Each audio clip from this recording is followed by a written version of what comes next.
தினம் ஒரு தியானம். நான் விழுந்தாலும் எழுந்திருப்பேன்.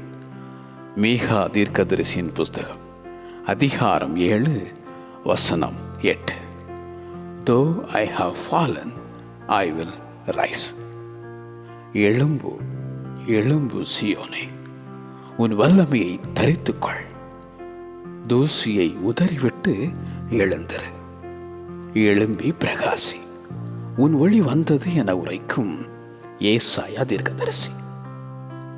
சோர்ந்து போகிறவனுக்கு பலன் கொடுத்து சத்துவமில்லாதவனுக்கு சத்துவத்தை பெருக பண்ணும் ஆண்டவர். கர்த்தருக்கு காத்திருக்கிறவர்கள் புது பலன் அடைந்து கழுகுகளைப் போல செட்டைகளை அடித்து எழும்புவார்கள். எழுந்திருந்து போஜனம் பண்ண, நீ பண்ண வேண்டிய பிரயாணம் வெகு தூரம் என எலியாவுக்கு உரைத்த தேவன். நான் எழுந்து என் தகப்பனிடத்திற்கு போவேன் என்றான் அந்த மனம் திருந்திய இளைய மகன். பலவீனத்தால் விழுந்தாயோ? பாவத்தில் விழுந்தாயோ?